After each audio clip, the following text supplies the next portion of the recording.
তুমি হাজার মাইল দূরে থাকলেও আমার প্রতিটি রাত শুরু হয় তোমার নাম নিয়ে আর শেষ হয় তোমার স্বপ্ন দেখে।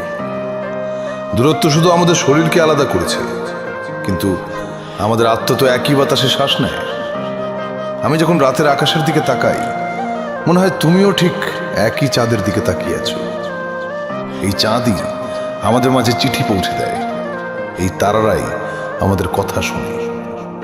দূরত্ব যতই বাড়ুক, আমাদের ভালোবাসা তার চেয়ে বেশি বেড়ে যায়। আমাদের মাঝে যত শহর, যত নদী, যত পাহাড় পড়ে আছে, তার চেয়ে বেশি আমি তোমাকে কাছে পাই যখন চোখ বন্ধ করি। তুমি আমার বুকের ভেতরে এসে বসে থাকো, যেখানে কোনো দূরত্বের পা রাখার জায়গা নেই। দূরে থাকা মানে শুধু অপেক্ষা নয়, এটা একটা যুদ্ধ। প্রতিদিন নিজের সঙ্গে লড়ি, যাতে তোমার জন্য আমার ভালোবাসা কমে না যায়। আর প্রতিদিন জিতি, কারণ তোমাকে ভালোবাসতে আমার আর কিছুই লাগে না। আমি তোমাকে প্রতিদিন চিঠি লিখি, লিখি না কাগজে, লিখি আমার শ্বাসে। প্রতিটি শ্বাসে তোমার নাম মিশিয়ে দিই, যাতে বাতাস তোমার কাছে গিয়ে বলতে পারে, দেখো, এখনো আমি তাকে ভুলিনি। যারা বলে দূরত্ব ভালোবাসা কমিয়ে দেয়, তারা কখনো সত্যিকারের ভালোবাসেনি। দূরত্ব আমাদের শেখায় কতটা গভীরে আমরা একে অপরকে চাই, কতটা কষ্ট সহ্য করতে পারি শুধু একটা আমি তোমাকে ভালোবাসি শোনার জন্য। তুমি যেখানেই থাকো, আমার প্রার্থনা তোমার চারপাশে দেওয়াল হয়ে দাঁড়ায়। রাতের নীরবতায় যখন তুমি একা বসে থাকো, আমার ভালোবাসা তোমার কাঁধে হাত রেখে বলে, ভয় নেই, আমি আছি।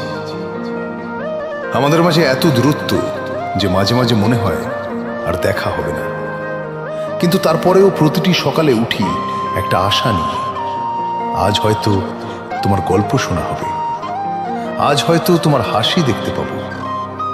এই আশাটাই আমাকে বাঁচিয়ে রাখে। আমি তোমার কাছে যেতে পারি না বলে প্রতি রাতে তারার কাছে একটা করে ইচ্ছে করি, তুমি যেন সুস্থ থাকো, যেন হাসো, যেন আমার কথা মনে পড়লে একটু হলেও হাসো। আর একদিন যেদিন আমি তোমার সামনে দাঁড়াবো, সব তারাকে বলবো, দেখো, তোমার ইচ্ছেগুলো আমি নিজের হাতে পূর্ণ করতে এসেছি। দূরত্ব আমাদের শরীরকে আলাদা করেছে ঠিকই, কিন্তু আমাদের স্মৃতিগুলোকে আরো কাছে এনে দিয়েছে। আমি যখন চোখ বন্ধ করি, তুমি আমার পাশে বসে আছো, হাত ধরে আছো, আমার কপালে চুমু খেয়ে বলছো, আমি কোথাও যাইনি, আমি তো এখানেই আছি। একদিন এই দূরত্ব শেষ হবে, আমি তোমার সামনে দাঁড়িয়ে বলবো, দেখো, আমি এসেছি। যত